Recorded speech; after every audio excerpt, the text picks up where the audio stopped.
जिले के अखेराज सोनगरा की पुत्री एवं महाराणा उदय सिंह की महारानी जयवंत कमर की कोख से विक्रम संवत 1597 में अर्थात 9 मई 1540 को कुंभलगढ़ में हुआ।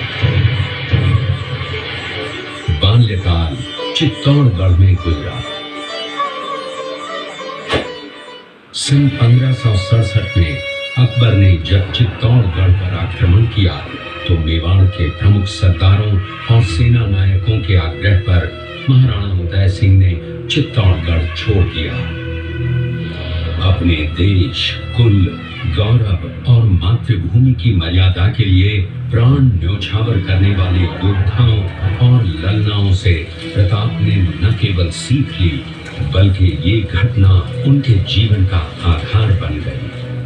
फरवरी 1572 को महाराणा उदय सिंह का देहांत हुआ।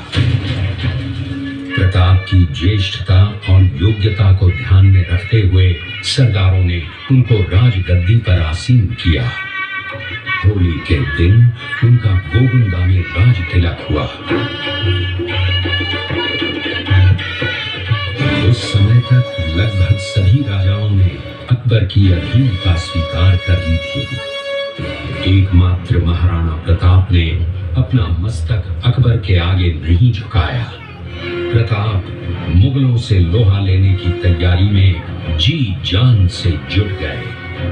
18 जून 1576 की सुबह हल्दी घाटी और खमनोर के मध्य एक मैदान में ऐतिहासिक युद्ध हुआ।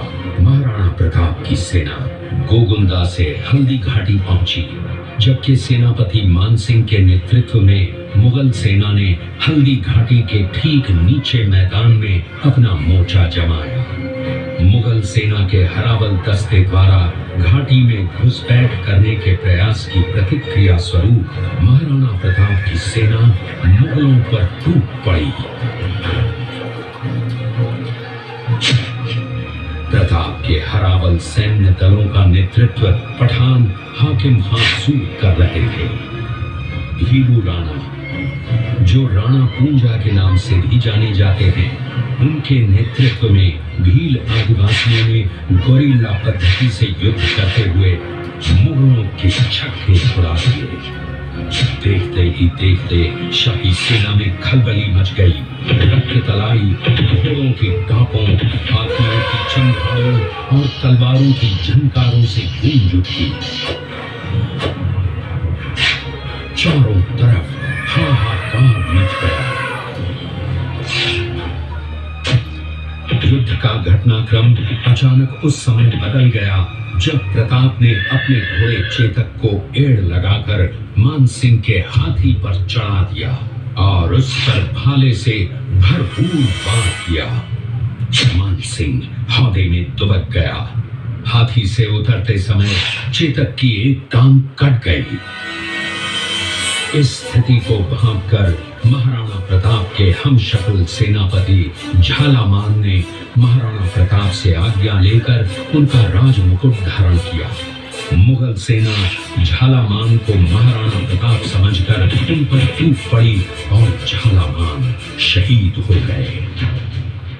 उधर चेतक ने अपने स्वामी को 5 किलोमीटर तक 3 टांगों पर ही लेकर एक बरसाती नाले को पार किया। उसके पश्चात उसके प्राण पखेरु उड़ गए। इस युद्ध से महाराणा प्रताप के मन पर गहरा प्रभाव पड़ा। परिणाम स्वरूप उन्होंने मुगलों पर विजय प्राप्त करने तक राजसी ठाट बाट छोड़ने और पत्तों पर भोजन करने का प्रण लिया, जिसे उन्होंने जीवन भर निभाया। महाराणा प्रताप ने अपना सैन्य बल बढ़ाकर सर्वप्रथम अरावली पर्वत की घाटियों में बसे दिलेर पर चढ़ाई कर विजय प्राप्त की। इसके बाद कुंभलगढ़ पर भी विजय प्राप्त की। सिर्फ चित्तौड़गढ़ को छोड़कर सारे मेवाड़ को अपने अधीन कर लिया। कालांतर में महाराणा ने चावंड में अपनी राजधानी स्थापित की।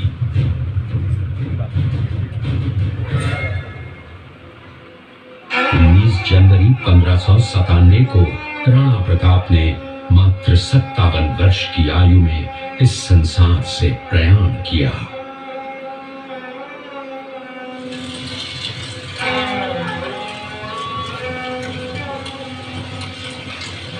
हल्दी घाटी का युद्ध एक सांप्रदायिक युद्ध न होकर आत्मसम्मान, मातृभूमि की स्वतंत्रता व स्वाधीनता का संघर्ष था।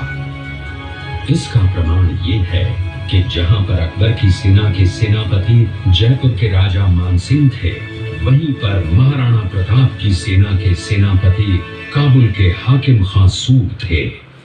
महाराणा प्रताप स्वतंत्रता की वेदी पर एक ऐसा अंगारा था जो आत्मसम्मान व देश गौरव के लिए दिन रात जलता रहा, धधकता रहा और अंत में बुझकर भी उसने देश में ऐसा लौह भर दिया जिसकी प्रखर किरणों ने भारत माता को गुलामी की जंजीरों से मुक्त कराने के लिए सदा प्रेरित किया।